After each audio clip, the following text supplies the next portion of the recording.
Welcome दोस्तों, आज हम लोग बिहार बोर्ड के 10वीं क्लास के संस्कृत के 13 नंबर पाठ विश्व शांति को पढ़ेंगे। विश्व शांति का अर्थ होता है विश्व की शांति। सबसे पहले पाठ परिचय को जान लेते हैं। आज विश्व भर में विभिन्न प्रकार के विवाद छिड़े हुए हैं, जिनसे देशों में आंतरिक और बाह्य अशांति फैली हुई है। सीमा, नदी, जल, धर्म, दल इत्यादि को लेकर स्वार्थ प्रेरित होकर असहिष्णु हो गए हैं। इससे अशांति के वातावरण बना हुआ है। इस समस्या को उठाकर इसके निवारण के लिए इस पाठ में वर्तमान स्थिति का निरूपण किया गया है। आज दुनिया भर के देश अशांति के वातावरण में जी रहे हैं, चाहे उसके अंदर आंतरिक अशांति हो या बाहरी अशांति हो। जैसे सीमा, नदी, जल, धर्म, दल इत्यादि को लेकर स्वार्थ प्रेरित होकर असहिष्णु हो गए हैं। इससे पूरी दुनिया में अशांति का वातावरण बना हुआ है। इस समस्या के निवारण के लिए इस पाठ में बताया गया है। आखिर विश्व में अशांति कैसे फैली हुई है और इसका निवारण कैसे किया जा सकता है, इस पाठ में हम लोग पढ़ेंगे। चलिए शुरू करते हैं पाठ को। पाठे अस्मिन् संसारे वर्तमानस्य अशांति वातावरणस्य चिन्तनं तत्समाधानोपायश्च निरूपितौ। देशेषु आंतरिकी बाह्या च अशांतिः वर्तते, तामुपेक्ष्य न कश्चित् स्वजीवनं नेतुं समर्थः। स्यम् अशांतिः सार्वभौमिकी वर्तते इति दुःखस्य विषयः। सर्वे जनाः तया अशान्त्या चिन्तिताः सन्ति, संसारे तन्निवारणाय प्रयासाः क्रियन्ते। इसका हिंदी अर्थ है, इस पाठ में वर्तमान संसार में अशांति का चित्रण और इसके समाधान को निरूपित किया गया है। देशों में आंतरिक और बाह्य अशांति है। हर कोई अपना जीवन जीने में असमर्थ है। पूरे विश्व में अशांति फैला हुआ है। यह दुख का विषय है। सभी लोग चिंतित हैं। संसार में निवारण का प्रयास किया जा रहा है। आज पूरी दुनिया में अशांति का वातावरण फैला हुआ है और इस पाठ में हम लोग अशांति के कारण जानेंगे और इसके समाधान जानेंगे। किसी देश में आंतरिक अशांति फैली हुई है तो किसी देश में बाहरी अशांति फैली हुई है। हर किसी का जीवन सुकूनलेस हो गया है। हर कोई सुकून से नहीं जी रहा है। सब कोई अपना जीवन जीने में असमर्थ हो गया है। यह दुख का विषय है। पूरी दुनिया इस संसार में अशांति के निवारण के लिए प्रयास कर रही है। वर्तमाने संसारे प्रायशः सर्वेषु देशेषु उपद्रव अशांतिर्वा दृश्यते। क्वचिदेव शान्तं वातावरणं वर्तते, क्वचित् देशस्य आन्तरिकी समस्यामाश्रित्य कलहो वर्तते। तेन शत्रुराज्यानि मोदमानानि कलहं वर्धयन्ति, क्वचित् अनेकेषु राज्येषु परस्परं शीतयुद्धं प्रचलति। वस्तुतः संसार अशांति सागरस्य कुलमध्यसीनो दृश्यते। इसका हिंदी अर्थ है, इस समय प्रायः संसार के सभी देशों में अशांति देखे जाते हैं।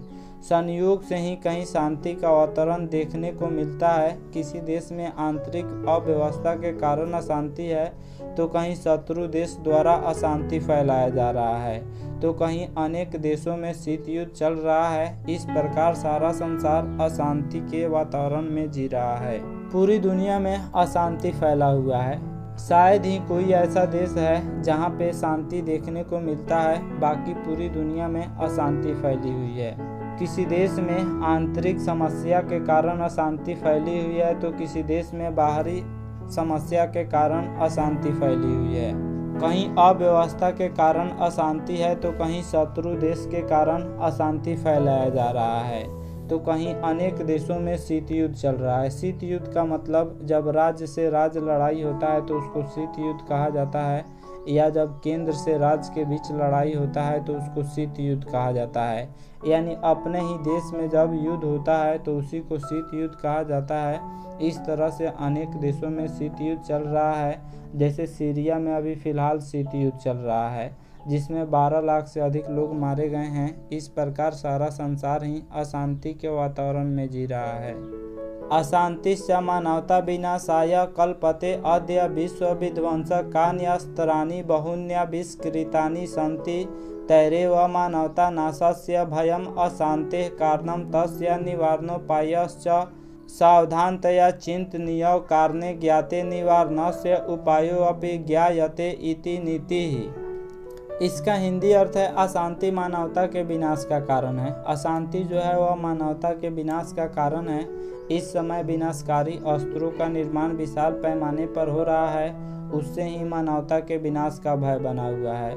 इस समय वर्तमान समय में विनाशकारी अस्त्र शस्त्रों का निर्माण हो रहा है, जिसमें परमाणु बम हो गया, एटम बम हो गया, इस तरह के विनाशकारी अस्त्रों का निर्माण हो रहा है, जिससे मानवता के विनाश का भय बना हुआ है। अशांति के कारणों के निवारण के उपायों पर ध्यानपूर्वक विचार किया जाना चाहिए। आखिर पूरी दुनिया में अशांति क्यों फैली हुई है, इसके कारणों के निवारण पर विचार किया जाना चाहिए। अशांति के कारणों का पता लगाते हुए उनके समाधान के उपायों का भी पता लगाना चाहिए। आखिर पूरी दुनिया में अशांति क्यों फैली हुई है, इसके क्या कारण है, इसका पता लगाते हुए उसके समाधान का उपाय भी करना चाहिए। वस्तुतः द्वेष असहिष्णुता च अशांते कारणद्वयम्। एको देश अपरस्य उत्कर्षं दृष्ट्वा द्वेष्टि तस्य देशस्य उत्कर्षनाशाय निरन्तरं प्रयतते। द्वेष एवं असहिष्णुतां जनयति इमौ दोषौ परस्परं वैरमुत्पादयत स्वार्थश्च वैरं प्रवर्धयति। स्वार्थ प्रेरितो जन अहम भावेन परस्य धर्मं जाति संपत्तिं क्षेत्रं भाषां वा न सहते। इसका हिंदी अर्थ है वास्तव में ईर्ष्या एवं असहनशीलता अशांति के मुख्य दो कारण हैं। इस पाठ में अशांति के दो कारण बताया गया है। पहला कारण ईर्ष्या है। ईर्ष्या का अर्थ जलन होता है, जलन करना या डाह करना। और दूसरा असहनशीलता है। असहनशीलता का अर्थ किसी की उन्नति को बर्दाश्त नहीं करना। अगर कोई उन्नति कर रहा है तो उसको बर्दाश्त नहीं करना, यह असहनशीलता कहलाता है। तो अशांति के दो कारण हैं, पहला ईर्ष्या और दूसरा असहनशीलता है। एक देश दूसरे देश की उन्नति अथवा विकास देखकर जल भून जाते हैं और उस देश को हानि पहुंचाने का प्रयास करने लगते हैं। द्वेष से असहनशीलता पैदा करता है। द्वेष का अर्थ जलन होता है, जलन ही असहनशीलता पैदा करता है। इन दोनों दोषों के कारण शत्रुता जन्म लेती है। द्वेष और असहनशीलता के कारण ही दुश्मनी जन्म लेती है। स्वार्थ दुश्मनी बढ़ाती है। स्वार्थ का अर्थ लालच होता है, लालच दुश्मनी को बढ़ाती है। स्वार्थ से अंधा व्यक्ति अहंकार वश दूसरों के धार्मिक, सामाजिक और भाषाई एकता सहन नहीं कर पाते हैं। जिस व्यक्ति के अंदर लालच समा जाती है, जो स्वार्थ से अंधा व्यक्ति होता है, वह अहंकार वश, घमंड वश दूसरों के धार्मिक, सामाजिक और भाषाई एकता सहन नहीं कर पाते हैं और वह उससे जल भून जाते हैं। आत्मना एव सर्वमुत्कृष्टामिति मन्यते राजनीतिज्ञाश्च अत्र विशेषेण प्रेरका। सामान्यो जनः न तथा विश्वन्नपि बलेन प्रेरितो जायते। स्वार्थोपदेशः बलपूर्वकं निवारणीयः। परोपकारं प्रति यदि प्रवृत्तिः उत्पाद्यते तदा सर्वे स्वार्थं त्यजेयुः। अत्र महापुरुषा विद्वांसः चिंतकाश्च न बिरला सन्ति। इसका हिंदी अर्थ है वे निजी विकास को ही उत्तम मानते हैं। जो स्वार्थी व्यक्ति होते हैं, जो लालची व्यक्ति होते हैं, वह अपने निजी विकास को ही उत्तम मानते हैं। इस निकृष्ट विचार के मुख्य प्रेरक राजनेता है। इस तरह के नीच विचार के जो प्रेरक होते हैं वह राजनेता होते हैं, जो अपने कुर्सी के लिए दूसरों के धार्मिक, भाषाई एकता पर प्रहार करते हैं। सामान्य लोग ही नहीं, विशिष्ट जन भी बलपूर्वक प्रेरित किए जाते हैं। साधारण लोग ही नहीं बल्कि विशिष्ट लोग भी, अच्छे लोग भी बलपूर्वक प्रेरित किए जाते हैं। इसलिए स्वार्थी भावना को बलपूर्वक दूर करना चाहिए। स्वार्थी व्यक्ति किसको कहा जाता है? जो केवल अपने बारे में सोचता है, जो अपनी उन्नति के बारे में सोचता है, दूसरे किसी के बारे में थोड़ा भी नहीं सोचता है, उसे स्वार्थी व्यक्ति कहा जाता है। तो स्वार्थी भावना को बलपूर्वक दूर किया जाना चाहिए। यदि परोपकार के प्रति रुचि जगती है, यानी दूसरों के प्रति अगर रुचि जगती है, तब स्वतः सारे स्वार्थ मिट जाते हैं। अगर आप दूसरों को मदद करना चाहते हैं, अगर आपके अंदर दूसरों को मदद करने की रुचि जगती है, तो आपके अंदर स्वार्थ मिट जाते हैं। यहाँ महापुरुष विद्वान तथा चिंतकों का अभाव नहीं है। भारत देश में महापुरुष विद्वान तथा चिंतकों का अभाव नहीं है, लेकिन अशांति का मुख्य कारण राजनेता हैं। तेषां कर्तव्यम इदम यत् जने जने समाजे समाजे राज्ये राज्ये च परमार्थ वृत्तिं जनयेयुः शुष्क उपदेशश्च न पर्याप्तः प्रत्युत तस्य कार्यान्वयनं च जीवने अनिवार्यम् उक्तं च ज्ञानं भारः क्रियां विना देशानां मध्ये च विवादान् शमयितुमेव संयुक्तराष्ट्रसंघ प्रभृतयः संस्थाः सन्ति ताश्च काले काले आशंकितमपि विश्वयुद्धं निवारयन्ति। इसका हिंदी अर्थ है, उनका कर्तव्य है कि वे हर व्यक्ति, हर समाज तथा हर देश में परोपकार की भावना का प्रचार करें। थोथा उपदेश काफ़ी नहीं है। जो राजनेता हैं वह केवल उपदेश देते हैं लेकिन उस पर चलते नहीं हैं। इसलिए राजनेता का कर्तव्य है कि हर व्यक्ति, हर समाज तथा हर देश में परोपकार की भावना का प्रचार करे, दूसरों की मदद की भावना का प्रचार करे। केवल उपदेश देना ही काफ़ी नहीं होता है, बल्कि वैसा आचरण अपनाना भी जरूरी है, क्योंकि कहा गया है कि क्रिया के बिना ज्ञान बोझ स्वरूप होता है। अगर आपके पास लाखों ज्ञान हो, आपके पास कितना भी ज्ञान हो जाए, लेकिन उस पर आप क्रिया नहीं कर रहे हैं, उसके अनुसार आप कार्य नहीं कर रहे हैं, तो वह बोझ स्वरूप है। दो देशों के आपसी विवाद को खत्म करने के लिए संयुक्त राष्ट्र संघ आदि संस्थाएं हैं, जिसका मुख्यालय अमेरिका के न्यूयॉर्क में है। यही समय समय पर संभावित विश्व युद्ध को दूर करती है।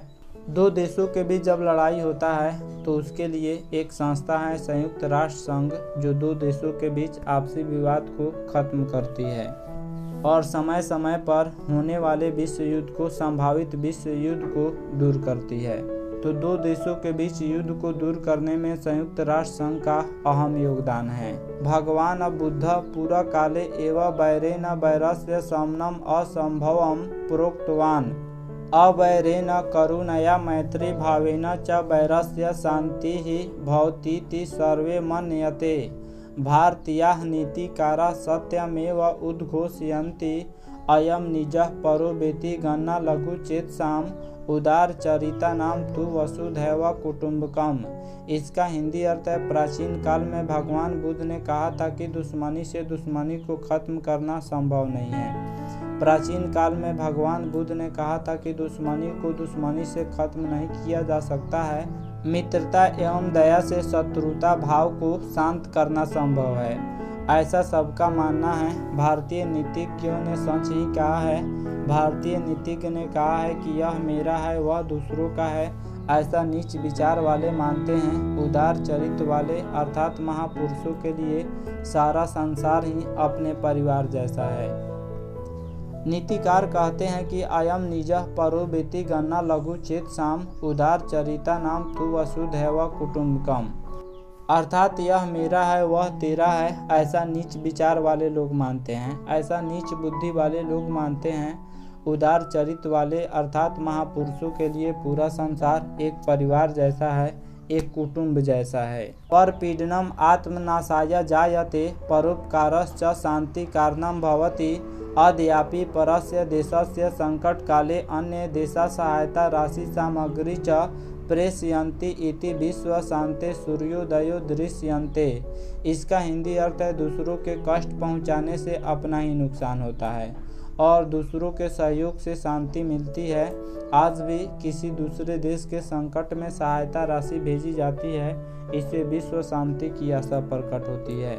इस पाठ के माध्यम से कहा गया है कि दूसरों को नुकसान पहुंचाने से अपना नुकसान होता है और दूसरों को सहयोग करने से शांति मिलती है। और आज भी अगर कोई देश संकट में फंसा हुआ होता है तो दूसरे देश उसके लिए सहायता राशि भेजते हैं, उसके लिए पैसा भेजते हैं, जिससे विश्व शांति की एक आशा प्रकट होती है। तो इस पाठ में हम लोगों ने अशांति के कारण और उसके उपाय को जाना। अशांति के दो कारण हैं, द्वेष और असहिष्णुता, तथा इसको दूर करने का उपाय परोपकार है। दूसरों की सहायता करने से ही पूरी दुनिया में शांति फैलेगी। जब एक देश दूसरे देश की सहायता करेंगे, एक व्यक्ति दूसरा व्यक्ति का सहायता करेगा, तभी पूरी दुनिया में शांति मिलेगी। आशा करता हूँ यह वीडियो आप सब किसी को काफ़ी पसंद आया होगा। हमारे चैनल को सब्सक्राइब करें, इस वीडियो को लाइक करें तथा अधिक से अधिक शेयर करें। Thanks for watching my video.